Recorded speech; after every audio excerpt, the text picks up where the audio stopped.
मुझे ना रोटी चाहिए, ना कपड़ा चाहिए, ना मुझे शिक्षा चाहिए, ना स्वास्थ्य चाहिए, ना रोजगार चाहिए।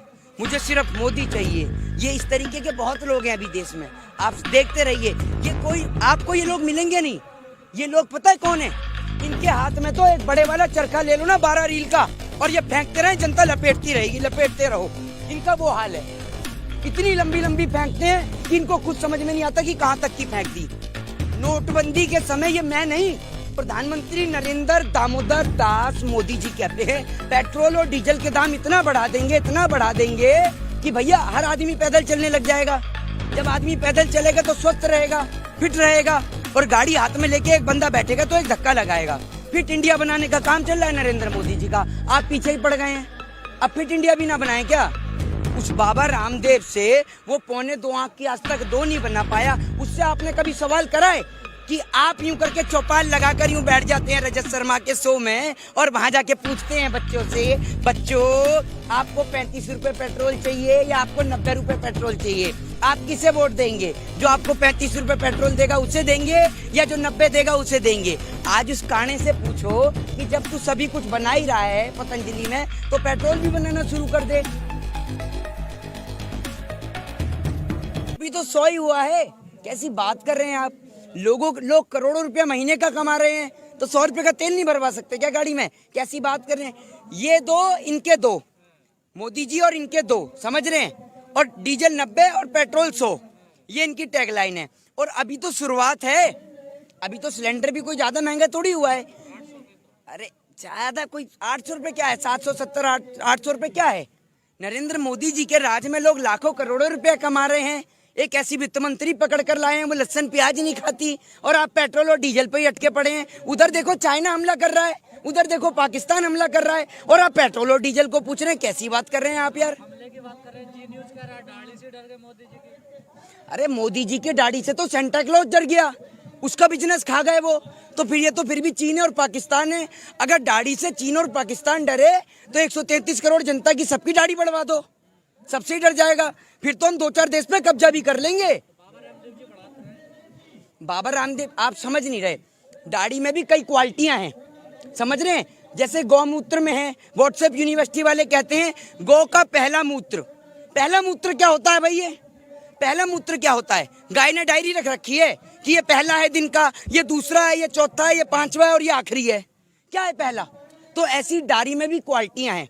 बाबा रामदेव की काली है तो झांसाराम नरेंद्र मोदी जी की, ठीक है, जुमले जीबी की, रंगा बिल्ला प्रॉपर्टी डीलर वालों की सफेद है। इसमें भी कई क्वालिटियां चल रही हैं। तो आप कौन सी क्वालिटी की बात कर रहे हैं ये बताइएगा? मोदी जी की तो सफेद है।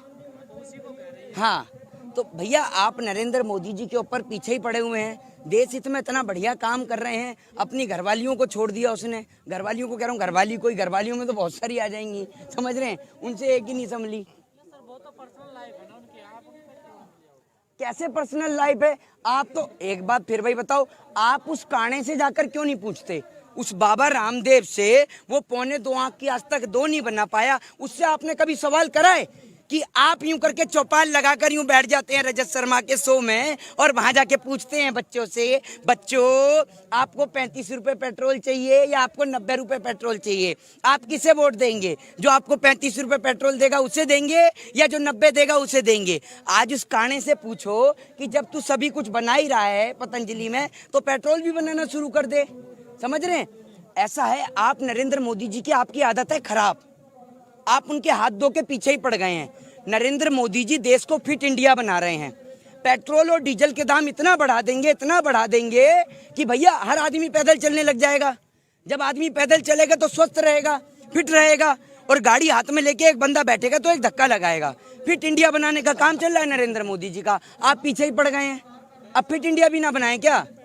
मुझे ना रोटी चाहिए, ना कपड़ा चाहिए, ना मुझे शिक्षा चाहिए, ना स्वास्थ्य चाहिए, ना रोजगार चाहिए। मुझे सिर्फ मोदी चाहिए। ये इस तरीके के बहुत लोग हैं अभी देश में। आप देखते रहिए, आपको ये लोग मिलेंगे नहीं।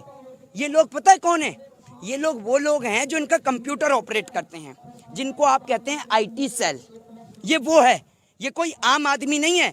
आम आदमी आज सड़क पे परेशान है, देश का किसान आज सड़क पे परेशान है। और आप जिस सरकार की बात करते हैं ना, जो सरकार नारा देती है आत्मनिर्भर का, आत्मनिर्भर भारत। वो आत्मनिर्भर जिसको 3 बार गृह मंत्री जी आत्म और आत्म करते हैं, फिर भी आत्मनिर्भर नहीं बोल पाते। एक पत्रकार उनसे कहती है आत्मनिर्भर बोलना चाहते हैं क्या? वो कहते हैं हाँ। तो आप ये सुनिए, उस आत्मनिर्भर की बात करने वाले देश के गृह मंत्री स्किल डेवलपमेंट का बजट कम कर देते हैं। ठीक है, सबका साथ सबका विकास कहने वाली देश की भारतीय जनता पार्टी की सरकार अल्पसंख्यक विभाग का बजट कम कर देती है। किसानों की आय दुगनी करने वाली सरकार देश में कृषि बजट घटाने का काम कर देती है। और सबसे बड़ी बात, 8.5% कृषि बजट में कटौती की गई है। 2 प्रकार की मंडियां बना दी गई हैं। एक मंडी जो निजी मंडी है जिसमें टैक्स नहीं लगता, एक मंडी सरकारी जिसमें टैक्स लगता है। और आप जिसकी बात कर रहे हैं ना, एमएसपी, न्यूनतम समर्थन मूल्य, देश के प्रधानमंत्री जी बिल में ऐड क्यों नहीं कर देते? आप एमएसपी, जो गृह मंत्री चिल्ला चिल्ला के कह रहा है एमएसपी एमएसपी, पहले तो आप गुटखा थूक के बात किया करिए। एमएसपी की जो आप बात कर रहे हैं ना, एमएसपी हर एक किसान को हर एक फसल पे नहीं मिलती, ये बात को आपको समझना होगा। तो या तो प्रधानमंत्री लिखित में दें, कानून में ऐड क्यों नहीं कर देते लिखित में कि एमएसपी हर एक किसान को मिलेगी और हर एक फसल पे मिलेगी। दूसरी बात, आप इतने सारे यहाँ पत्रकार खड़े हैं, आपने एक स्कूटी परचेज करी शोरूम से, अब आप उस स्कूटी को बेच रहे हैं, तो उसका दाम आप तय करेंगे या फिर जो आपके नीचे किराएदार रहता है वो तय करेगा? कौन करेगा तय? आप करेंगे ना स्कूटी का दाम तय। तो एक बात मुझे बताइए, किसान अपनी फसल का दाम खुद क्यों नहीं तय करता? बताइए ना, उसकी फसल का दाम करने वाले ये क्यों लोग आते हैं?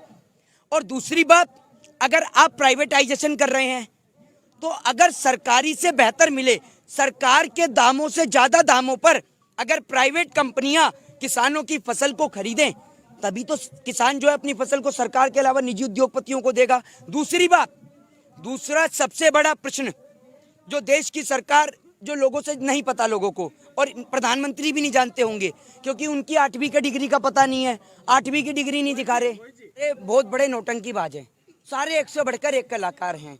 इनकी टीम में सारे शेख चिल्ली को पीछे पछाड़ देंगे। एक और प्रधानमंत्री का कार्यक्रम और दूसरी ओर शेख चिल्ली का कार्यक्रम।